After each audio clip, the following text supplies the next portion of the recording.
Today we're going to be doing NG tube removal. This is a much easier procedure than insertion. You still want to check your Cardex and check it against the original order in the chart. Next you want to go ahead and assemble all your equipment that you're going to need for the procedure. Then you want to go in to your patient's room. Of course you want to knock, identify and greet your patient. Next you want to make sure you check the patient's name, their armband, and identify that you have the right patient for the right procedure. You also want to explain that this is much easier on them than insertion was. A lot of patients are very anxious about this because they've had the insertion and it was very traumatic, it's very uncomfortable. So you want to reassure them that this is much easier and will go much quicker. So next I'm going to go ahead and get my patient in position after I've washed my hands.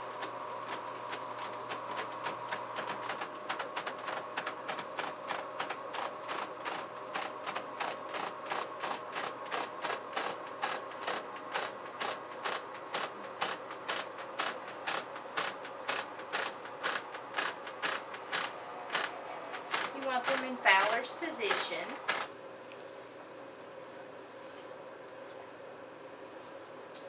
Next, I'm going to go ahead and assess my patient. I'm going to put a little towel across her chest, just in case this tube leaks.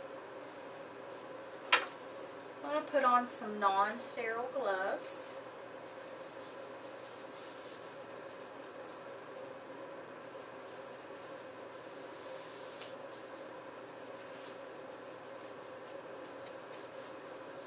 Next, before I do anything, I want to check the placement of the NG tube. So, I want to draw up about 20 cc's of air. Get my stethoscope. I'm also going to check for bowel sounds.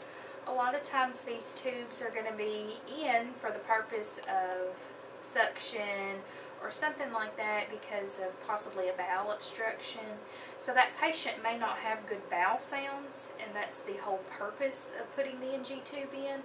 So you want to check the bowel sounds before you remove the tube, because the physician may have ordered it before it was ready to come out.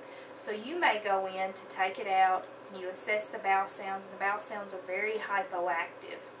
And that may, at that point, you'd want to stop and go ahead and call your physician.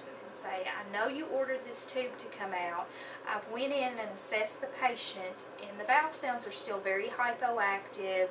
There are so many a minute. Do you want to leave this tube in longer? And a lot of times the physician will say, yes, leave it in for another day and we'll reassess.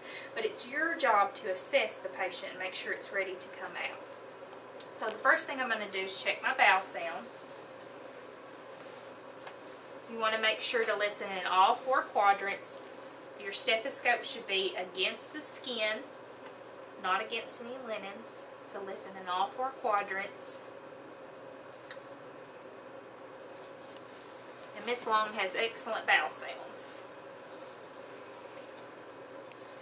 So next I'm going to check my placement. Bend this tube to clamp it off. Remove your clamp. I'm going to do the 20 cc's of air, 15 to 20. Stethoscope is against the skin. To the left and above the umbilicus. Then I'm going to take this air and I'm going to push it very quickly. And what you should hear is a swooshing sound, sometimes called a bubbling or a gurgling. And I heard that. It's very clear when you hear it. So then I'm going to aspirate. And what I should be getting back is stomach contents. And I'm getting that back. So I go ahead and reinstill that.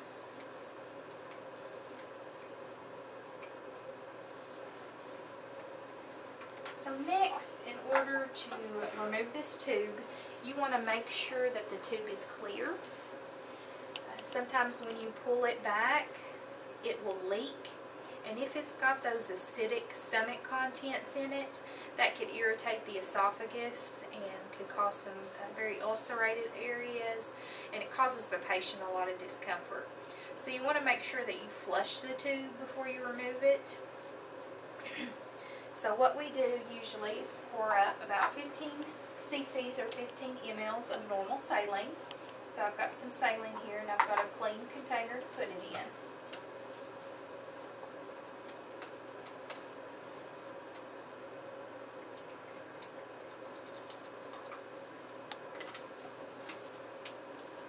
Remember, this is not a sterile procedure, so you don't have to worry about lipping and all that. I'm going to draw up about 15 cc's. If you draw up a little bit more, that's fine. It doesn't have to be exact, but we say about 15 cc's because saline, if you get too much saline into the stomach, it can cause some stomach cramping and maybe some nausea. So you want to make sure not to put too much down. So I'm going to go ahead and I'm going to clamp my tube. And I'm going to flush my saline.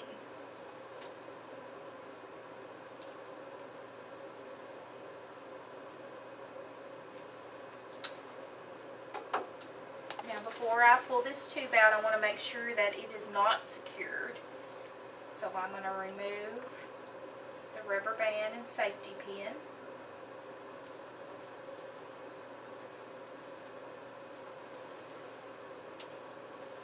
And I'm also going to remove the tape that secures the tube.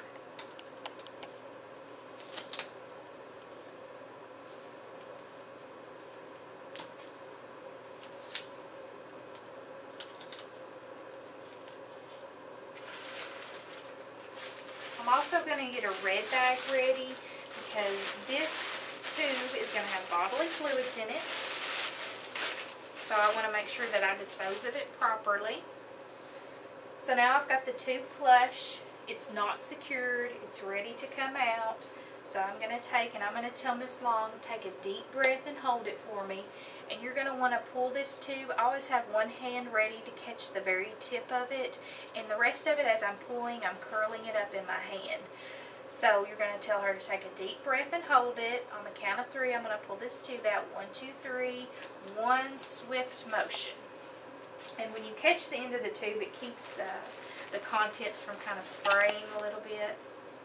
So I'm going to put the tube in my red bag and remove my gloves. At this time, you can do oral care and nasal care for this patient.